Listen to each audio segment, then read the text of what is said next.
দাদাজি মহারাজের রেখে যাওয়া ফেলালাভ সামান্য আস্বাদনে ব্রতী হচ্ছি। যেহেতু কালকে হরিবাসর তিথি, তো সময়ের দিকটাও দেখতে হচ্ছে। আমি সংক্ষিপ্তই আলোচনার মাধ্যমে, কারণ ঢাকা থেকেও ভক্তরা এসছেন, মনিরামপুর থেকে এসছেন, তাদের ফিরে যাওয়ার মানসিকতাকে বিঘ্নিত না করে আমরা সংক্ষিপ্ত সময়ের একটু হরিকথা আস্বাদন করব। আপনাদের সকলের একান্ত করুণা কণা প্রার্থনা করছি। দাদাজি মহারাজ ব্রহ্মস্তুতি দিয়েই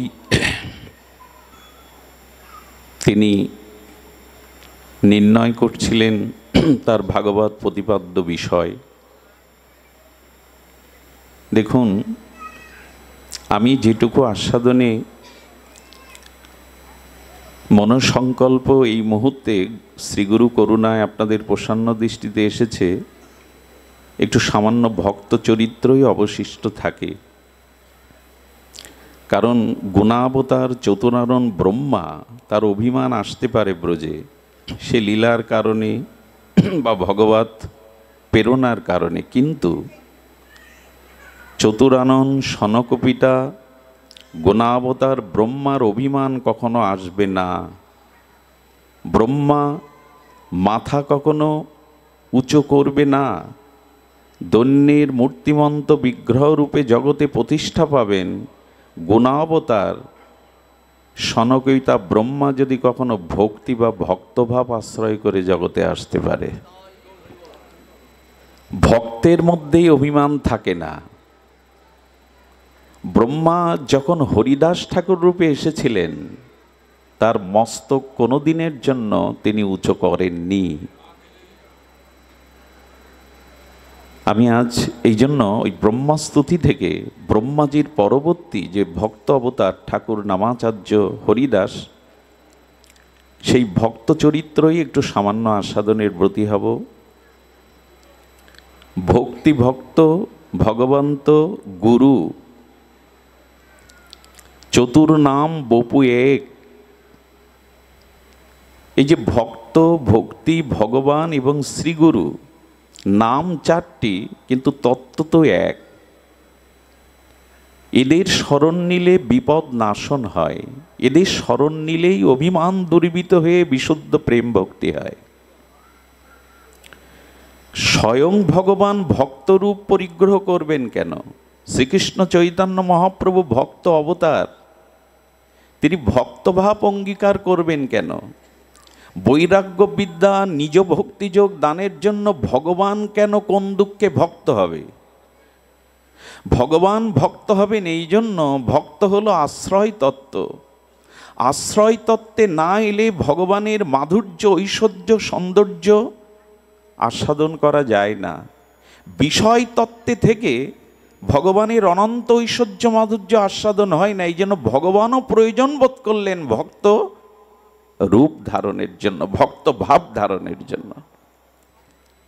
আমাদের যা কিছু চেষ্টা, যা কিছু প্রগতি, ভক্তির ক্রমবিকাশ, সব কিছু ভক্ত সঙ্গ থেকেই আসবে। সামান্য সেই ভক্ত চরিত্র যেটা এখন স্মরণ এলো, সেটি আমাদের নাভাজি গোস্বামী, তিনি ভক্তমাল চরিত্রে বড় আদর করে উল্লেখ করেছেন রুহিদাস।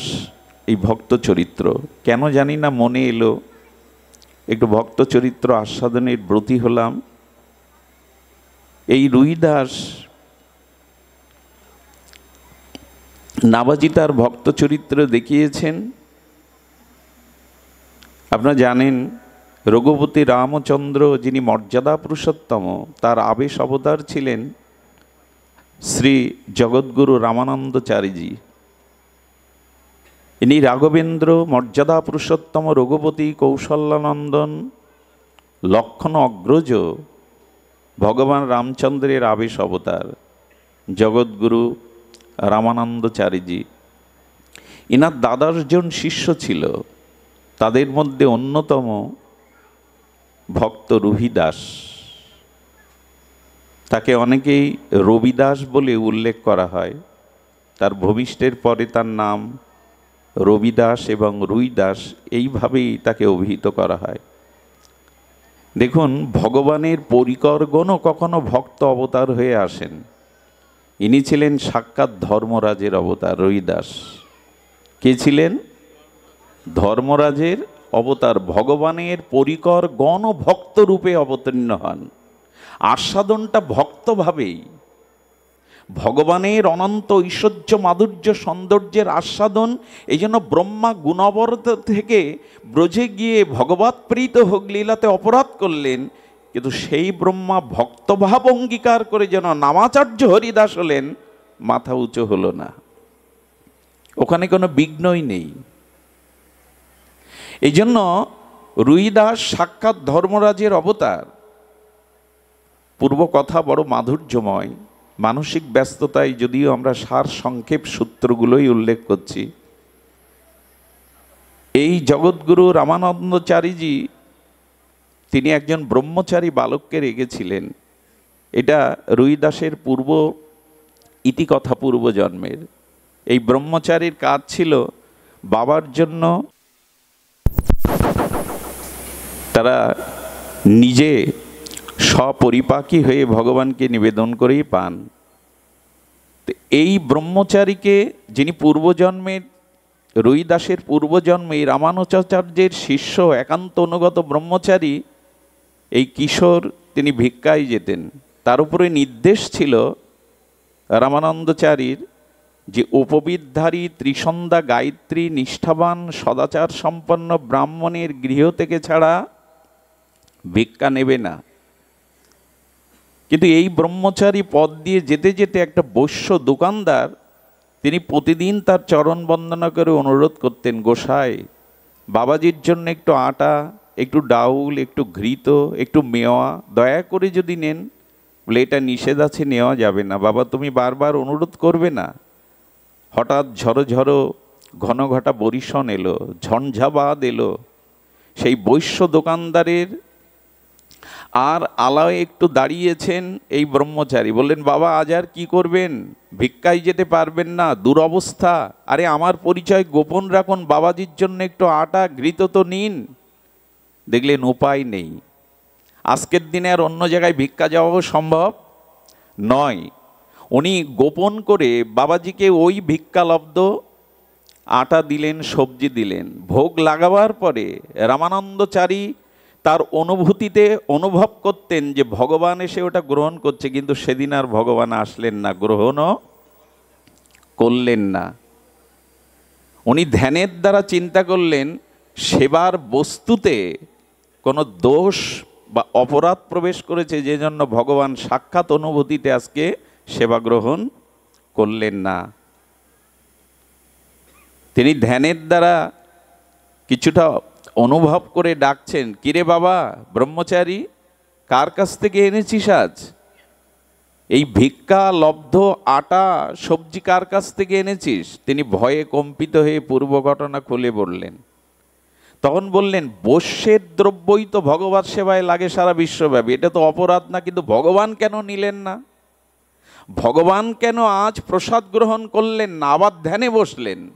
সমর্থ মহাপুরুষ তো ধ্যানের দ্বারা জানলেন বিষয়টা ওই বৈশ্য দোকানদার তাকে দিয়েছে, এইটা অপরাধ না।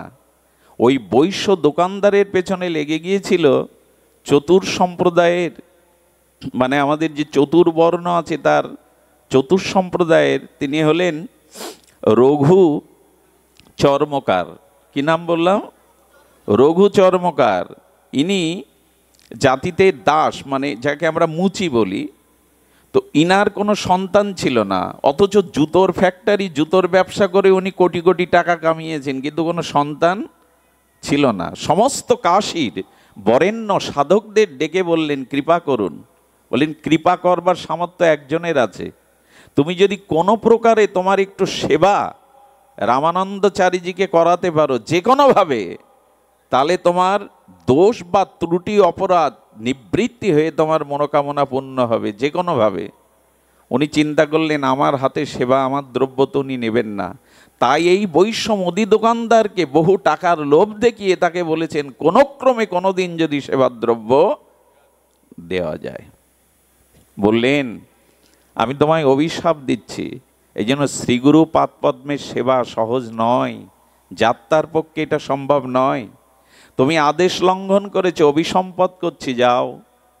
তুমি আগামী জন্মে এই চতুর্বর্ণের মধ্যে চতুর্থ বর্ণে এই দাস সম্প্রদায়ে তুমি জন্মগ্রহণ করো।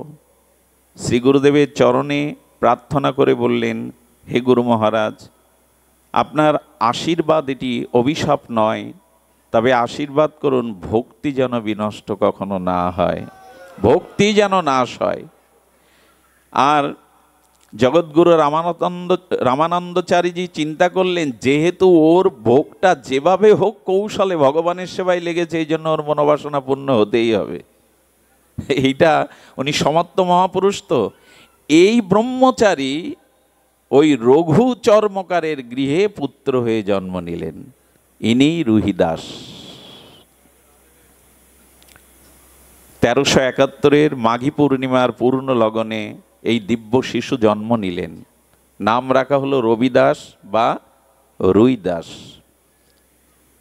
কিন্তু সব থেকে যেটা সমস্যা ঘটল, জন্মের পরে উনি মায়ের স্তনে দুগ্ধপান করেন। ভক্ত চরিত্র বড় তাৎপর্যপূর্ণ। যদি সময় চলে গেছে তবু আমরা একটু ধৈর্য ধরে যদি গ্রহণ করার চেষ্টা করি।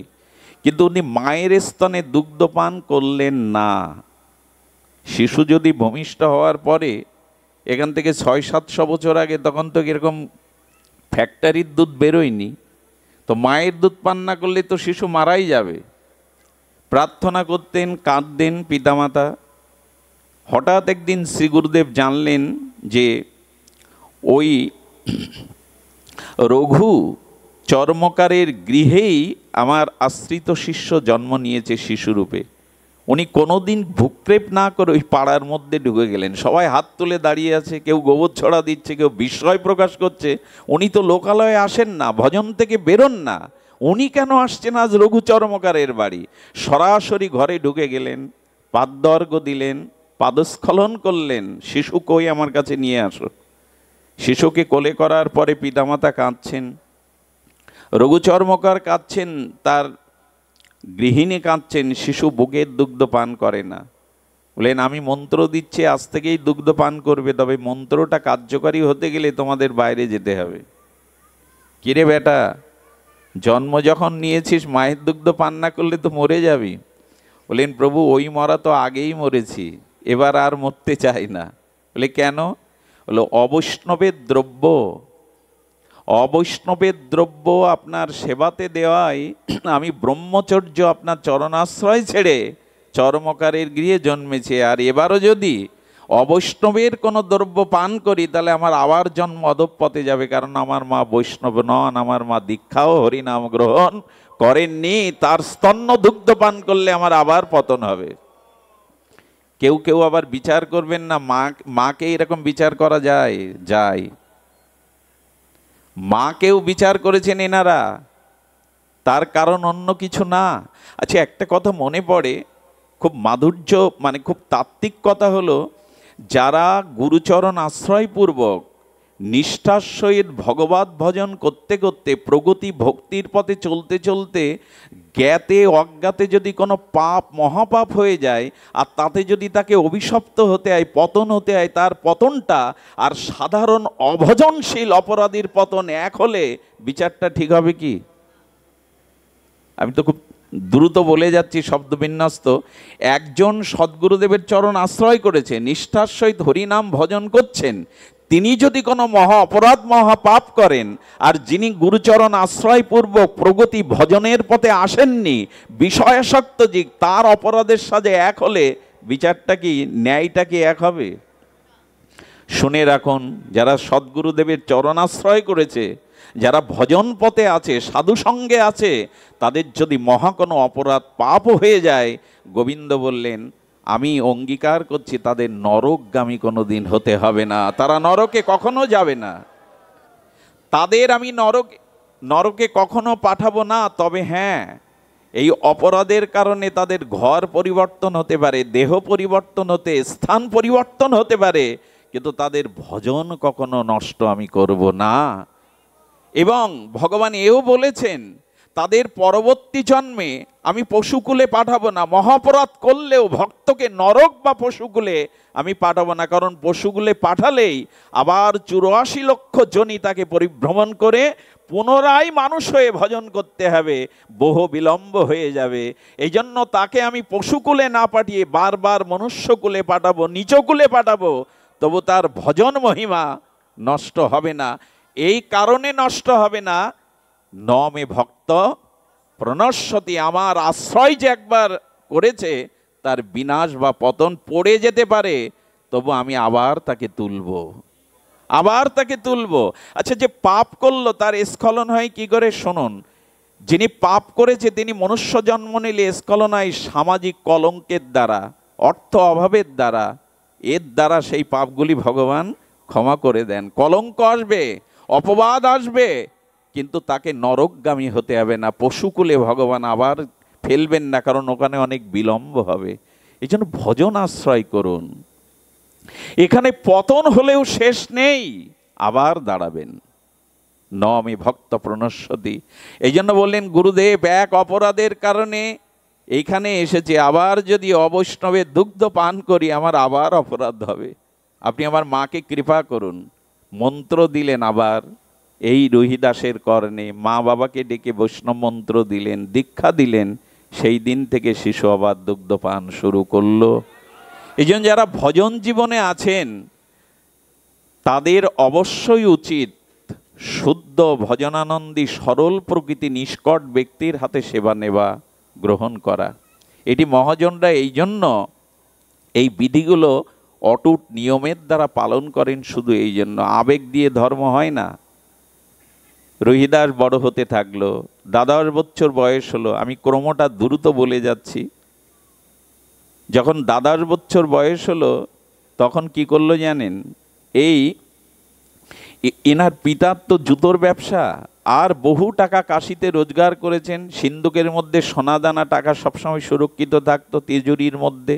ও করেছে কি, চাবিটা চুরি করে রুইদাস তার থেকে মুটো মুটো সেই সোনাদানা টাকা নিয়ে পকেটে পড়ে চাবিটা আবার জায়গায় রেখে দিয়ে কাশীর গঙ্গার ঘাটে যেত। যে সাধুর কোমণ্ডল নেই তাকে কোমণ্ডল কিনে দিত, যে সাধুর বস্ত্র ছিঁড়ে গেছে তাকে বস্ত্র কিনে দিত। সাধুদের ঘরে ঘরে আহারের আহার্য সবজি চাউল কিনে দিয়ে তো।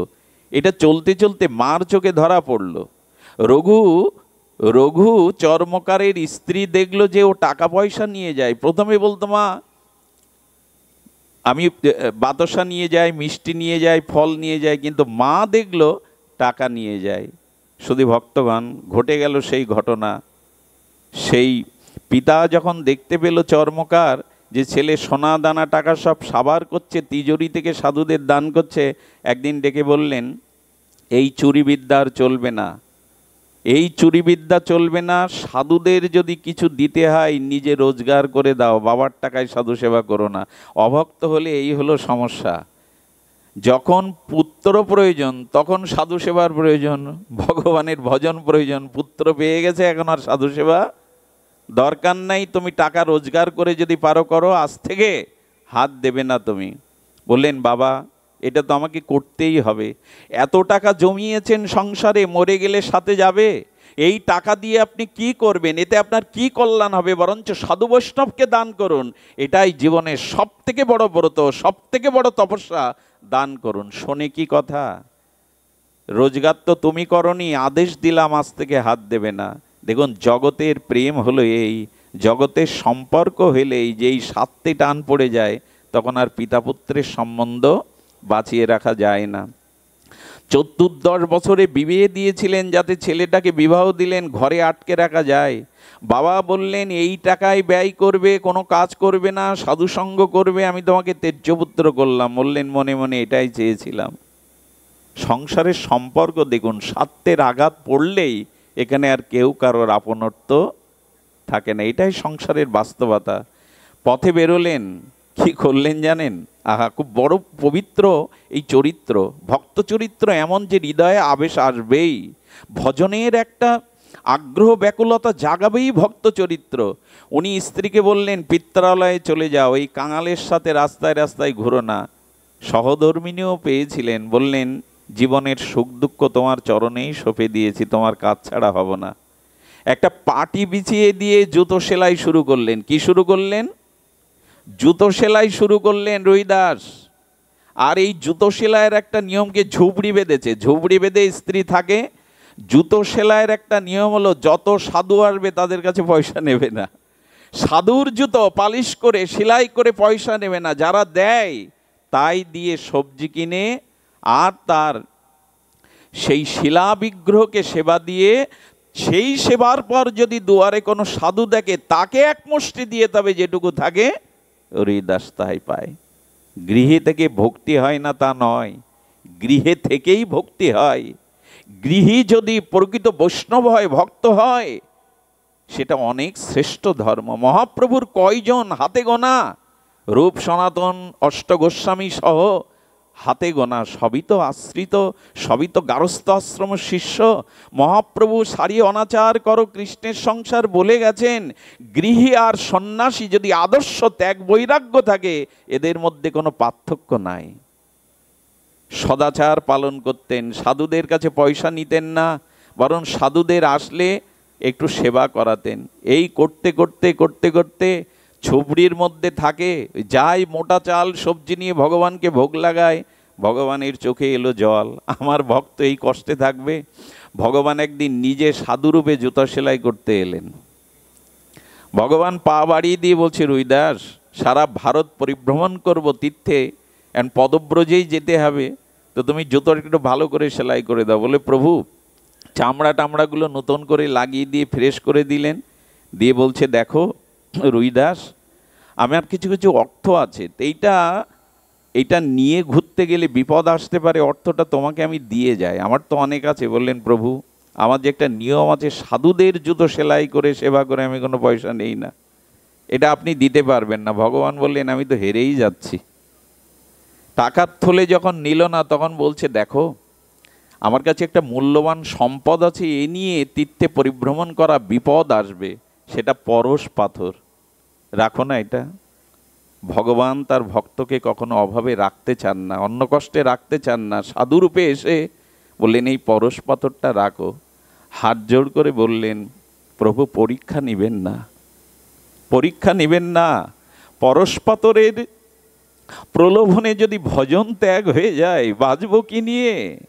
আমার সম্পদ তো সাধন ভজন, সাধুগুরু বৈষ্ণব, পরশ পাথর না। একথা কারা বলতে পারে? দেখুন ভজন কত প্রিয়। পরশ পাথর, আচ্ছা বললেন তোমার বিশ্বাস হচ্ছে না, না এটা পরশ পাথর। পরশ পাথরকে কেউ ফিরিয়ে দেয়?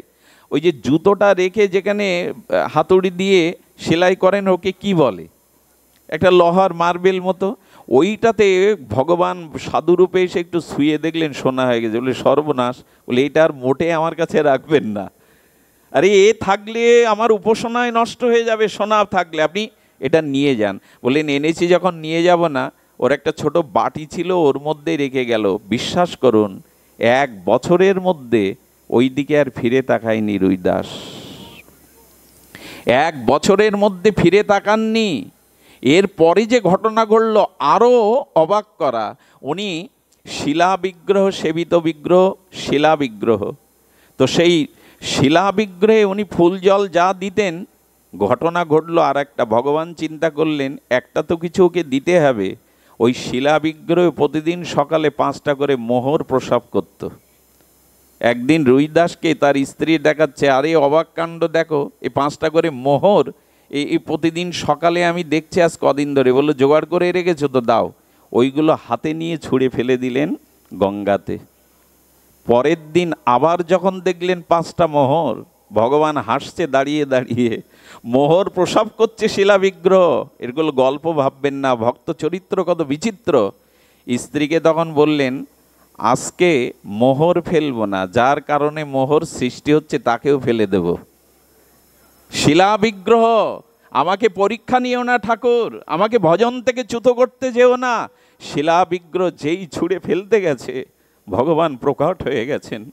রুইদাস, রুইদাস একবার অন্তত আমাকে জিততে দাও, বারবার তুমি জিতে যাবে, আমাকে একবার জিততে দাও।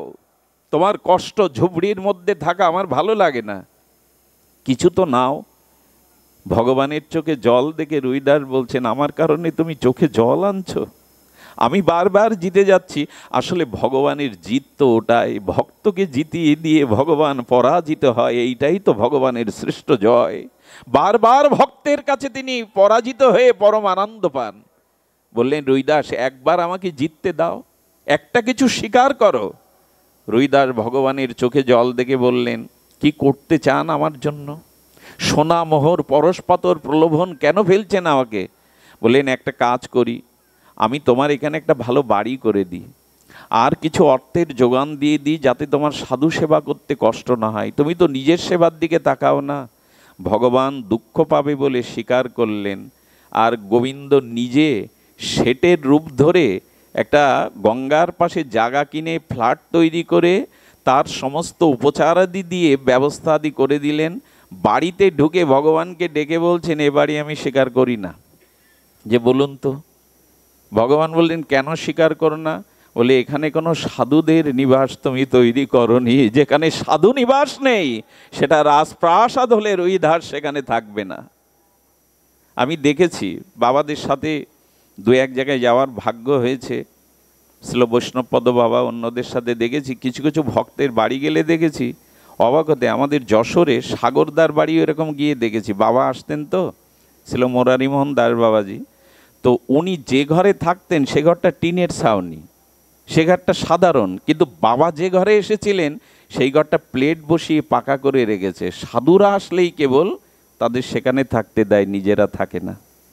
আমি অনেক গৃহে গিয়ে দেখেছি নিজেদের থাকার ঘরটা অগোছালো, কিন্তু সাধুদের জন্য গুছিয়ে রাখে। যদি কখনো সাধু আসে, যদি কখনো কোনো ভক্ত আসে, তাদের আলাদা করে ভক্ত নিবাস তৈরি করা, এবং ভক্ত গৃহ, গুরুগৃহটা তারা এমন করে রেখেছে, সেখানে সৌন্দর্য মাধুর্য দিয়ে সাজিয়ে রেখেছে, নিজের ঘরটা পরিপাটি করা নাই। রুইদাসের দেখে ভগবান ধন্য করছেন, জগতে ভক্তই তো শিক্ষা দেয়, ত্যাগ বৈরাগ্য ভক্তি কে শিক্ষা দেয়? এই জন্য বললেন, সাধুদের নিবাস না করলে প্রভু সে গৃহ, গৃহ নয় কারাগার। গোবিন্দ সাধু নিবাস তৈরি করলেন। শুরু হয়ে গেল সাধুর আসা যাওয়া, শুরু হয়ে গেল বৈষ্ণব সেবা। কিন্তু এ সমাজে যখনই আপনার ভাগবতে উন্নতি হবে, যখনই আপনার প্রগতি হবে, শত্রু বেড়ে যাবে। কাশীর সমস্ত ব্রাহ্মণ সমাজ কেঁপে গেল। রুইদাস এত টাকা পায় কোথায়? এত বিল্ডিং বাড়ি পায় কোথায়? এত বৈষ্ণব সেবা কোথা থেকে আসে তার? দেখুন শত্রুতা কি করছে কারোর সাথে? ভগবান দিয়েছে তাকে গৃহ, শত্রুতা শুরু হয়ে গেছে। সাধু সমাজেও আজকাল সব থেকে বেশি শত্রু। একটা জিনিস জানবেন, যার সম্মান এবং সম্পদ বৃদ্ধি পাবে, জানবেন তার পিছনে অগণিত শত্রু তৈরি হয়ে গেছে আপনিতেই। রুহিদাসের এত টাকা কোথা থেকে আসে? এত বৈষ্ণব সেবা কোথা থেকে আসে? আর ও তো ব্রাহ্মণদেরই ডাকে না।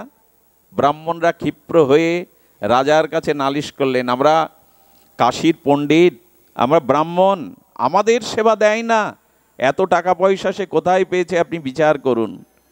রুহিদাসকে অপরাধীর ন্যায় ডাকা হলো সেনা দিয়ে। রুহিদাস হাত জোর করে দাঁড়িয়েছেন আর বলছেন, তুমি জাতিতে মুছি, জাতিতে তুমি চতুর্বর্ণের, চতুর্থ বর্ণের মানুষ, তুমি জুতো সেলাই করো রাস্তায় বসে, ছেঁড়া জামা কাপড়, কোথায় পাও এগুলি? জবাব দাও। ব্রাহ্মণরা জানতে চাইছে। তুমি ভক্তভাব অঙ্গীকার করে বাইরে দস্যুবৃত্ত, চুরি ডাকাতি করে সম্পদ করেছ। উনি হাত জোর করে বললেন, না, এগুলি ভগবানই কৃপা করে আমাকে দিয়েছেন। কেউ কি বিশ্বাস করে সে কথা? বলে, ভগবান ওকে দেননি, আপনি ওকে বিচার করুন, ওর সয় সম্পত্তি কেড়ে নিন। আর ওর এমন সাহস হয় কি ব্রাহ্মণদের না ডেকে অন্যদের, সাধুদের শুধু সেবার ব্যবস্থা করে। তখন বললেন, হে ব্রাহ্মণগণ, আপনারা ডাকলে কি আমার কাছে আসবেন? আমি তো ঋষি, আমি তো মুচি, আমার বাড়িতে তো আপনার সেবা নেবেন না। বলে, ওরা নেয় কেন? বললেন, ভক্তিতে কোনো জাতির বিচার থাকে না, ভক্তিতে কোনো বিচার থাকে না, এই জন্য সাধুরা আসেন আমার ওখানে। ভক্তিতে বিচার নাই, কিন্তু আপনারা তো আমার কাছে আসবেন না। বলে, আসবো না, কিন্তু তুমি জবাব দাও। রাজা বললেন, ওদের প্রশ্নের সদুত্তর আসেনি, তুমি জবাব দাও। কি করে এগুলি তুমি? বললেন, দেখুন ভগবান দিয়েছেন। ব্রাহ্মণরা বললেন, প্রমাণ দিতে পারবে? খুব এই কথাটি মন দিয়ে শুনতে হবে। ভক্তের কাছে প্রমাণ চাইছে, প্রমাণ দিতে পারবে? ব্রাহ্মণগণ তখন কূট বুদ্ধির দ্বারা বললেন, ঠিক আছে, ভগবানের বিগ্রহ সিংহাসনে রাখা হবে, আমরা দুই পাশে, ও পাশে এক পাশে ও বসবে, আমরা বসবো, যার আহ্বানে ভগবানের সিংহাসন ঘুরে গিয়ে যাদের দিকে ফিরবে জানা হবে তারাই সত্য বলছে, হয়তো রুহিদাস না আমরা। রুহিদাস এই পরীক্ষার জন্য রাজি হয়ে গেলেন। ব্রাহ্মণরা কি করলেন জানেন? সিংহাসনে বিগ্রহকে রেখে স্তুতি শুরু করেছেন, গায়ত্রী শুরু করেছেন, বেদস্তুতি শুরু করেছেন, তাদের তো কণ্ঠস্থ। রুহিদাস চোখের জলে ভাসছে আর বলছেন, না জানি লেখাপড়া, না জানি কোনো স্তুতি, শুধু মনের প্রাণে তোমাকে ডাকতে জানি, তোমার নাম আশ্রয় করতে জানি, আমার তো আর কিছু জানা নেই। তবে তুমি তো ব্রহ্মস্তুতিতে, তুমি তো বেদস্তুতিতে, গায়ত্রীতে সন্তুষ্ট হও। যখন ওরা সমস্ত গায়ত্রী ঘন্টার পর ঘন্টা বেদস্তুতি করলো, সিংহাসন নড়লও না, ওইভাবেই থেকে গেল। পালা হলো এবার রুহিদাসের। গেয়ে উঠল সেই প্রাণের আকুল করা ভক্তিতে, হে মাধব, হে জনার্দন, যেমন শবরীর ডাকে সাড়া দিয়েছিলে, প্রহ্লাদের ডাকে সাড়া দিয়েছিলে, তুমি তো এমনি করে ভক্তের পরীক্ষার দিনে বারবার সাড়া দিয়েছ। আজ করুণা করে তুমি সাড়া দাও। যেই বলেছে বিস্ময় প্রকাশ করে সিংহাসন নড়ে উঠল। সিংহাসন আপনি থেকেই অমনি করে রুহিদাসের দিকে এগিয়ে যেতে লাগলো। এই দৃশ্য সেদিন রাজা দেখলেন।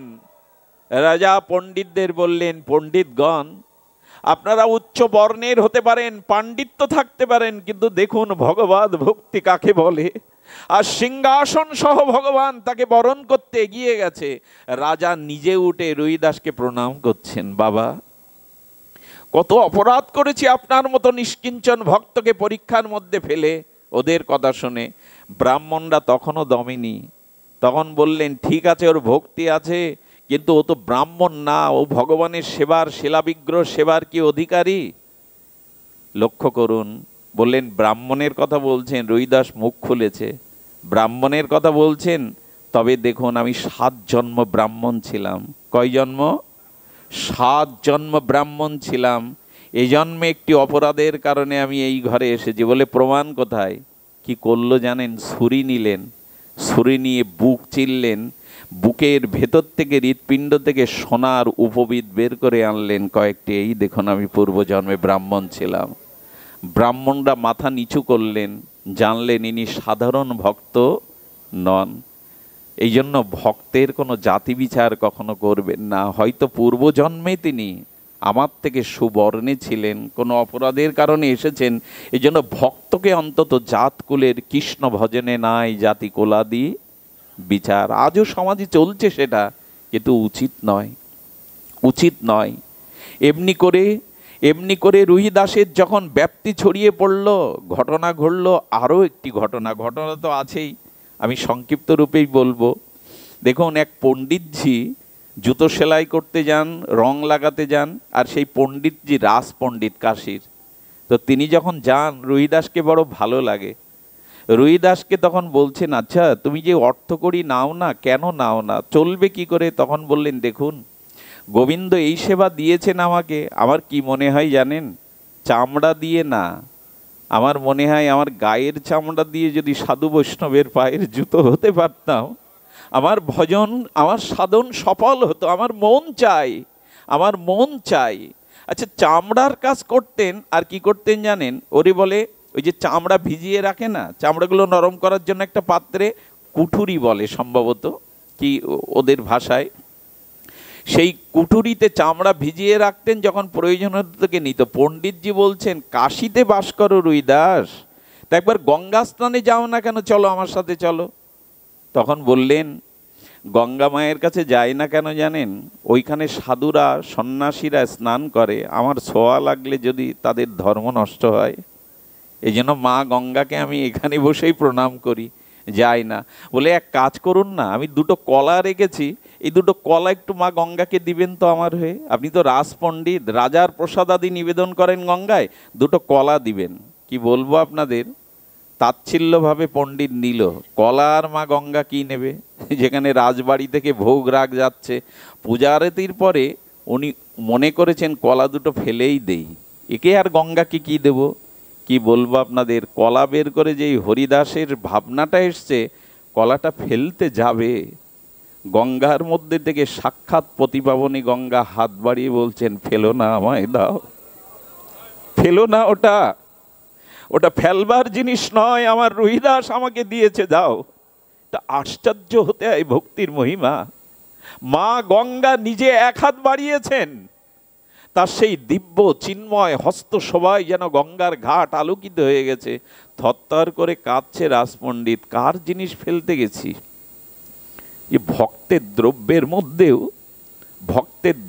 মধ্যেও ভক্তি থাকে। দাদাজি যেখানে গিয়েছিলেন, এরপরে মহাপ্রভুর কথা আছে। দেখুন, ভক্তের দ্রব্য বস্তু, ব্যবহৃত বস্তুর মধ্যেও ভক্তি থাকে। মনে পড়ে আপনাদের কাজী উদ্ধারের দিনে মহাপ্রভু সংকীর্তনরত হয়ে ফিরছিলেন নবদ্বীপের।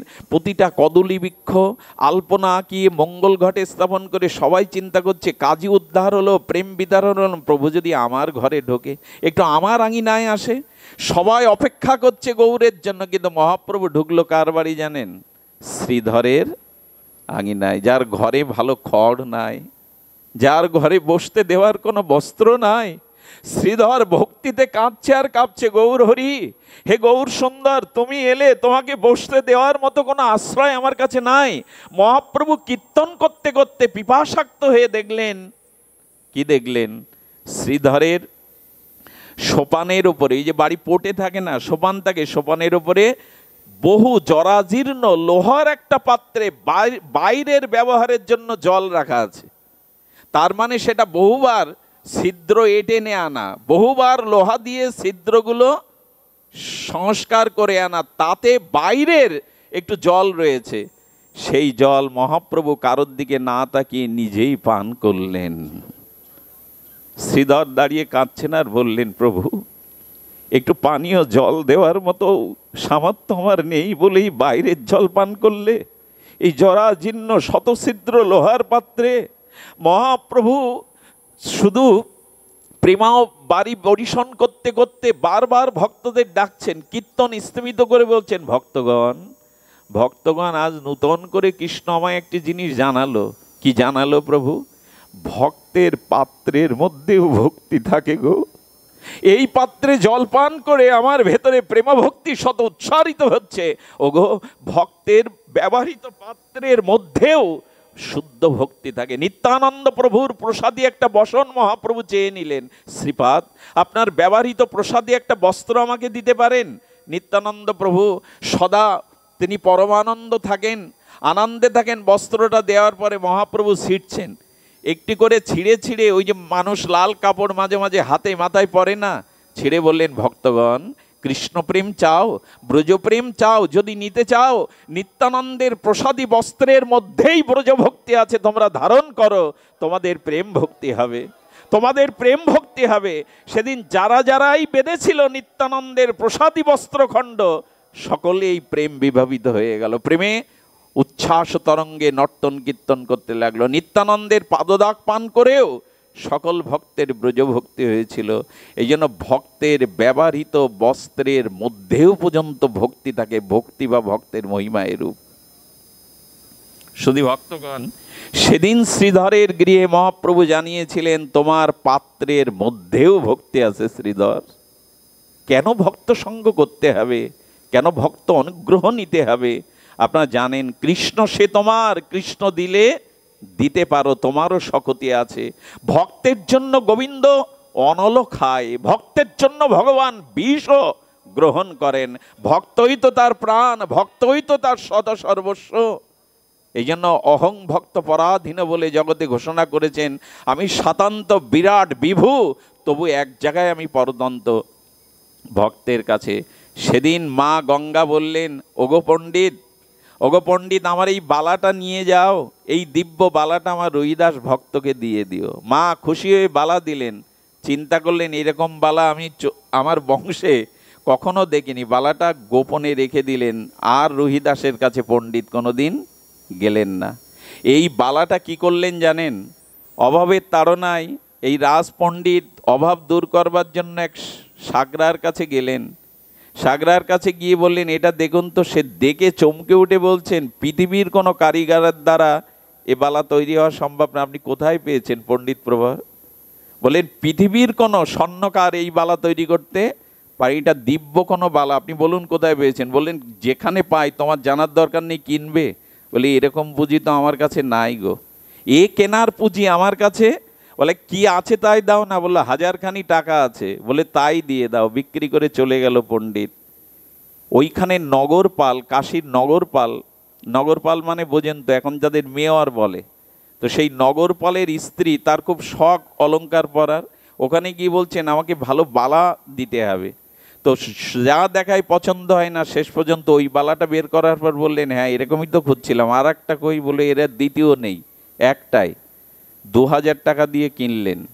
কিছু মনে করবেন না, অনেক মায়ের আছেন, মায়েরা যারা শৌখিন মায়েরা অলংকার পরতে খুব ভালোবাসেন, তারা খুব দামি অলংকার পরলে ওটা আবার ইনিয়ে বিনিয়ে অন্যকে দেখানো বটে। তো ভালো লাগছে দামি অলংকার। ওনার সাথে ওই কাশীর রাজার রানী, তার সাথে তার সখ্যতা ছিল, আত্মীয় ছিল। যেই রানীর সামনে হাত দোলাচ্ছে, সেই বালা চমকিত দেখে রানী ধরে বলছেন সর্বনাশ, এ বালা তোমার হাতে তো থাকবে না, যে কিছুর বিনিময়ে এ বালা আমার চাই। মা গঙ্গার হাতে বালা কি সাধারণ হতে পারে? দিব্য চিন্ময়। 5000 টাকা দিয়ে রানী কিনে নিলেন। রাজাকে বললেন এরকম আর একটা গড়িয়ে দিতে। বলে কার কাছ থেকে পেয়েছো এটা? সংবাদ দিলেন ওনার সেই সখীর কাছ থেকে। সখী বললেন আমি কিনেছিলাম এক সাকারের কাছ থেকে। সাকারকে ডেকে বললেন কার কাছ থেকে পেয়েছো? বলে আপনার রাজ পণ্ডিত আমার কাছে বিক্রি করেছে। পণ্ডিতের দেখিয়ে বলছে বালা চিনতে পারছো পণ্ডিত?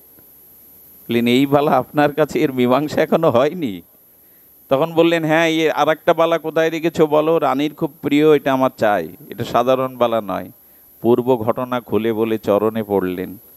বললেন যাও, আমি তোমাকে রাজদণ্ড দেব যদি বালা আর একটা না তুমি দিতে পারো। উনি অস্বীকার করার অনেক উপায় খুঁজলেন, মিথ্যাও বললেন। শেষে রুইদাসের চরণে এসে বলছে বাবা রুইদাস, আমি এখন রাজদণ্ডে দণ্ডিত হয়েছি, বাঁচাও আমাকে। পূর্ব ঘটনা সব খুলে বললেন। রুইদাস বললেন মন চাঙ্গা তো কঠোরিতে, এই প্রসিদ্ধ বাণীটা খুব চালু আছে যে মন চাঙ্গা তো কঠোরিতে গঙ্গা। বলে গঙ্গা দেবী মা আপনাকে দিয়েছিল, আর একটা চাই তো? ঠিক আছে হে মা গঙ্গে। ওই কঠুরির মধ্যে যেখানে চামড়া ভিজানো থাকে, স্তুতি করছে মা, রাজ পণ্ডিত কষ্ট পাবে আমার জন্য, বালাটা তো আমায় দিয়েছিল মা, কৃপা করে আর একটা দাও না। পণ্ডিত বলছেন এখানে বললে কি হয়, চলো না, তুমি গঙ্গায় গেলে তুমি আর দুটো কলা ভাসালে মা গঙ্গা আবার দেবে। বললেন মন চাঙ্গত কঠোর মেয়ে গঙ্গা। উনি গঙ্গাকে প্রণাম করে স্তুতি করলেন। কি বলবো, চামড়া ভেজানো পাত্রের মধ্যে থেকে মা আর একটা হাত তুললেন। শ্রী গঙ্গা দেবী আর একটা হাত তুলে আর একটা বালা দিয়ে দিয়ে বললেন আমার অদেয় কিছু নেই তোমার জন্য, ভক্তকে সব দিতে রাজি। গোবিন্দময় আদেশ দিয়েছেন কৃষ্ণ ভক্তের জন্য সব কিছু বিলিয়ে দেওয়া। এই হলো রুইদাস। আর একটি না বললে লোভ সামলাতে পারছে না, কাল একাদশী উচিত নয়, একটি বলেই পাঠ বিশ্রাম করছে। এই লীলাটি আমার সারাটা দিন আজ মনের মধ্যে একটা আবেশ ফেলেছিল। সে ঘটনাটা বড় বিরল ঘটনা। ওই রাজা এত কিছু ঘটনার সাক্ষী হওয়ার পরে রুইদাসের চরণ বন্দনা করতে আসতেন। দাদা আমি বিশ্রাম করছি। চরণ বন্দনা করতে আসতেন। চরণ বন্দনা করতে করতে একদিন মনে হলো আচ্ছা রুইদাসের চরণামৃত যদি পায়, আমার তো ভক্তি হলো না, একটু ভক্তি হবে না? উনি বারবার মনে প্রার্থনা করছেন রুইদাসের কাছে একদিন চরণামৃত নিতে হবে, কারণ চরণামৃতের মধ্যেই ভক্তি যদি হয়, আমি তো রাজা বিষয়ী। একদিন পেছনে বসে হাত জোর করে বলেছেন রুইদাস, রুইদাস আচার্য বসো, তুমি বসো, আচার্য আমাকে একটু কৃপা করে চরণামৃত দিন না। উনি তখন কি করছিলেন জানেন, মানসে মনে মনে উনি ওনার বিগ্রহকে অভিষেক করছিলেন। খুব ধ্যান দিন, রুইদাস মনে মনে অন্তর্চিন্তা দ্বারা ভগবানের বিগ্রহকে যখন অভিষেক করছে, ওই অভিষেকের ভাবনায় ভাবিত হয়ে ওনার চামড়া ভিজনে কুটিরি থেকে হাত দিয়ে একটু জল তুলে রাজার হাতে চরণামৃত দিয়ে দিয়েছেন। প্রসাদে বিশ্বাস সকলের হয়? প্রসাদে বিশ্বাস কে হয় সকলের? রাজা ওটা হাতে নিয়ে চিন্তা করছেন, চরণামৃত দিল, আসলে ভক্ত হলে কি হবে, এখনো জাতির স্বভাবও ঘোচাতে পারেনি। হাতে করে চরণামৃত যদি ঋষি বা মুচি দেয়, কিছু মনে করবেন না, রাজার অভিমানে বাঁধল। রাজা চিন্তা করলেন এটা ফেলে দিলেও আবার উনি দেখলে অপরাধ হবে, উনি ভক্ত। রাজা কি করলেন জানেন, রাজা দুই কুল রক্ষা করতে গিয়ে পকেটের কোডের যে পকেট ছিল ওইখানে রেখে দিয়েছেন, দুই কুল বাঁচবে, মনে করবে আমি পেয়ে নিয়েছি, আর ওটা পকেটেই গোপন থাকলো। পকেটে যাওয়ার পর বাড়ি গিয়ে ওটা খুলে দেখে ওখানে একটা দাগ হয়ে গেছে, ওই রস লেগে না একটা দাগ হয়েছে, ওটা রাজার কোট, ওটা কাঁচাতে দিয়েছে। আহা, ভক্তের দ্রব্যতে কি ভক্তি থাকে দেখুন। ওই কাঁচাই কারা সম ধোপা ধোপা ধোপা কাচতে গিয়ে বলছে রাজার পোশাকে কোনো দাগ থাকলে তো আমাকে সাজাই দিয়ে দেবে, টাকাও দেবে না। ওই দাগটা বারবার বারবার তুলতে চেষ্টা করছে, চরণামৃতের দাগটা বারবার, যখন পাচ্ছে না তখন মনে করলো আচ্ছা একটু জিহ্বা দিয়ে দাঁত দিয়ে ঘষি না। যেই না দাঁতে ওটা দিয়েছে জিহ্বায়, কয়েকদিনের শুকনো হলে কি হবে, তার কিঞ্চিত পরিমাণ চরণামৃত রস যেই উদরে প্রবেশ করেছে, আপনাদের কি বলবো, সব ফেলে দিয়ে তখন তিনি কীর্তন করতে শুরু করেছেন। অশ্রুপুলক কম্প অষ্টসাত্ত্বিক বিকার হতে শুরু করেছে। উনি ধুলায় গড়াচ্ছেন, সংকীর্তনের আনন্দে গড়াচ্ছেন। কখনো বৃন্দাবনের কীর্তন, কখনো নবদ্বীপের লীলা ব্রজলীলা, কখনো রাধারানীর মহিমা, অনর্গল অনর্গল উনার মুখ থেকে উচ্চারিত হচ্ছে অষ্টসাত্ত্বিক বিকারে। এই হলো ভক্তের দ্রব্যের ভক্তির মহিমা। কবিরাজ কৃষ্ণ গোস্বামী এমনি বলেনি, ভক্ত উচ্ছিষ্টের মধ্যে যে ভক্তি থাকে, ভক্তের চরণ জলের মধ্যেই যে ভক্তি থাকে, এটা এটা ঐকান্তিক সত্য মনে করে, দৃঢ় বিশ্বাস মনে করে গ্রহণ করতে হবে। ওর যখন এই অবস্থা, গ্রামের লোক বলছে উন্মাদ হয়ে গেছে, ও তো কখনো কীর্তন জানে না, লেখাপড়া জানে না, ব্রজলীলা কি করে স্ফুরণ হচ্ছে, নবদ্বীপ লীলা। রাজার কাছে চলে গেল, রাজা তাকে বললেন এগুলো কি করে হলো? বলল আমি জীবনে স্কুলে যাইনি, লেখাপড়া জানি না, ভগবান কি জিনিস আমি জানি না, কিন্তু আপনার কোডের পাশে যে দাগটা লেগেছিল ওইটা তোলার জন্য আমি জিহ্বায় দাঁতে দেওয়ার সাথে সাথে আমার মধ্যে এই ভাব এসে গেছে। রাজা রাজা আমি জানি না আমার কি হয়েছে। রাজা বুঝলেন কি অবস্থা, চোখের জলে অনুশোচনায় রুহিদাসের কাছে চলে গেলেন। বড় ভুল করেছি, বড় অন্যায় করেছি, কৃপা করে চরণামৃত একটু আমায় দিন। বলল রাজা আজ আর শতবার চরণামৃত নিলে এই ভক্তি তোমার হবে না, সেদিনই হওয়ার কথা ছিল। এই জন্য আমরা যেন ভজনে ভুল না করি, ভজনের দ্রব্য সাধুতে কোনো অপরাধ না হানি, বিশ্বাস চাই, এ পথে একমাত্র বিশ্বাস চাই, সুদৃঢ় বিশ্বাস করে নিতে হবে।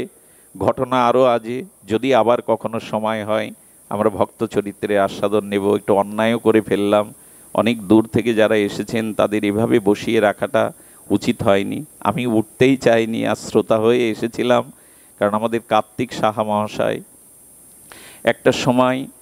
একটা সময় দেখেছি যে তাদের এই ভাবদশাটা ছিল না। গুরুপাদ পদ্মে আশ্রয় নেওয়ার পরে আজকে তাদের মানসিকতা দেখে বড় গর্ব হচ্ছে যে না, আজ তারা ভগবত উন্মুখ হয়ে এমনি করে সাধু সম্মিলনে শ্রী গুরুপাদ পদ্মের শোভাগমনে এমনি একটি অপূর্ব ভাগবত যজ্ঞ আমাদের উপহার দিলেন। শত চেষ্টা, শত কষ্ট, শত উৎকণ্ঠার মধ্যে দিয়ে তারা এই যে আয়োজন করলেন, একটু প্রার্থনা করবেন তাদের যেন কৃষ্ণ ভক্তি হয়, নামে রুচি হয়। আমি ঋণী হয়ে থাকলাম, বাবা বসে বসে পাঠ শুনলেন, উনি আমাদের প্রণম্য। এভাবে বসে কোনো মহাত্মা কেন শুনছেন জানেন? ওনার গুরু মহারাজ শুনতেন। আমাদের বিশ্ববরেণ্য এই পদারবিন্দের চরণে আমরা ঋণী, এই জন্য উনি পাঠ শুনতেন। পাঠ শুনতে শুনতে অশ্রু বিগলিত হয়ে অষ্টসাত্ত্বিক বিকার আসতো। সেই ভাবধারাটা তার মধ্যে। সবার মঙ্গল হোক, সবার কল্যাণ হোক।